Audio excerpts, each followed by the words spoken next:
नमस्कार लाडक्या बहिणींनो, मी शुभम पवार. लाडकी बहीण योजनेची ई-केवायसी सुरू झालेली आहे, परंतु भरपूर अशा लाडक्या बहिणी आहेत त्यांची अजून केवायसी झालेली नाही.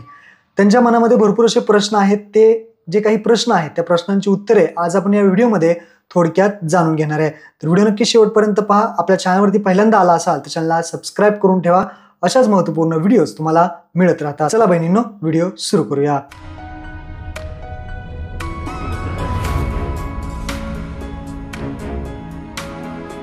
तर सर्वात पहिला प्रश्न तो म्हणजे वेबसाईट चालत नाही, नक्की काय करायचं? वेबसाईटवरती भरपूर सर्व्हर लोड आहे, त्यामुळे वेबसाईट चालत नाही. वेबसाईटचं काम चालू आहे, त्यामुळे कधी कधी वेबसाईट बंद असते.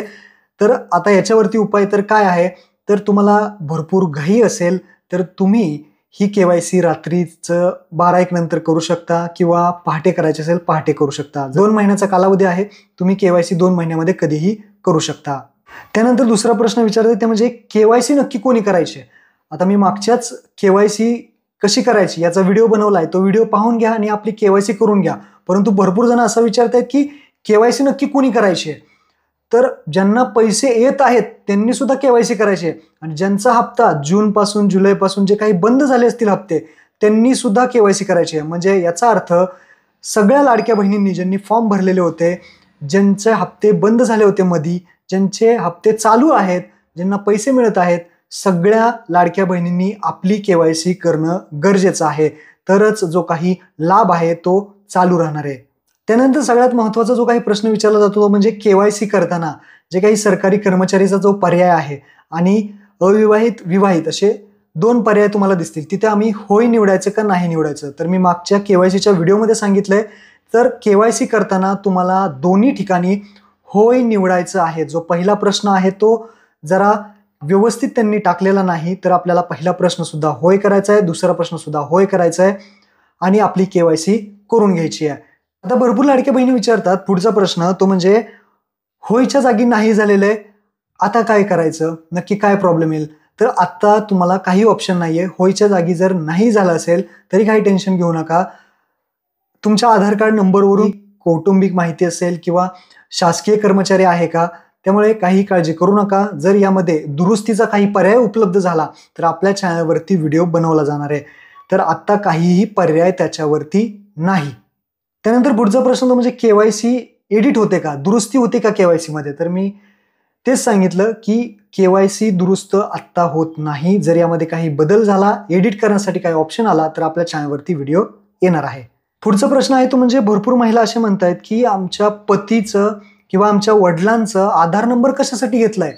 आता लक्षात ठेवा, तुमचा जो काही आधार नंबर आहे, पती किंवा वडिलांचा आधार नंबर कशासाठी घेतलाय? तर तो तुमचा आधार नंबर ट्रॅक केला जाणार आहे. म्हणजे तुमच्या नवऱ्याच्या किंवा तुमच्या वडिलांच्या नावावरती काय काय गोष्टी आहे, गाडी आहे का, ITR भरतायत का, शासकीय कर्मचारी आहे का, अजून काही गोष्टी असतील त्या सर्व ट्रॅक केल्या जाणार आहेत. आणि त्यासाठीच हा तुमच्या नवऱ्याचा किंवा तुमच्या वडिलांचा हा आधार नंबर जो आहे तो घेतला जाणार आहे. आणि त्याच्यावरून तुमच्या कुटुंबात नक्की काय काय गोष्टी आहेत ते समजणार आहे, आणि त्यामधून महिला अपात्र करण्यात येणार आहेत.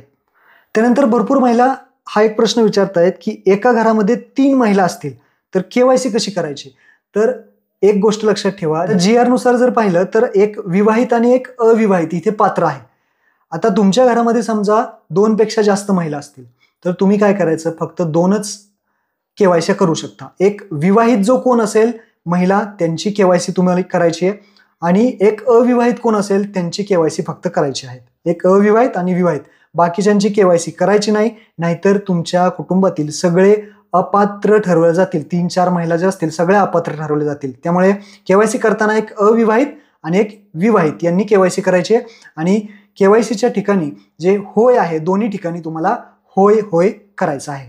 आता शेवटचा प्रश्न तो म्हणजे भरपूर महिला विचारतायत की आमची केवायसी झालेली आहे का नाही ते कसं पाहायचं?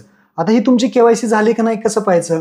तर तुम्हाला स्क्रीनवरती दाखवतो. जी काही वेबसाईट आहे लाडकी बहीण त्याच्यावरती यायचं आहे, आणि जिथं तुम्ही केवायसी केलेली आहे त्याच वेबसाईटवरती जाऊन तुमचा आधार नंबर टाकायचा आहे, आणि संमती ॲक्सेप्ट करून तुम्हाला OTP पाठववरती क्लिक करायचं आहे.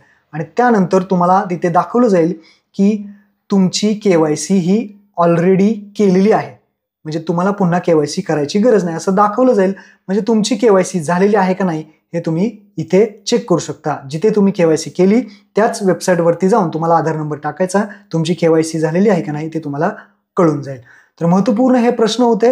हे प्रश्नांची उत्तर आपल्या सर्व लाडक्या बहिणींना शेअर करा. धन्यवाद. जय हिंद, जय महाराष्ट्र.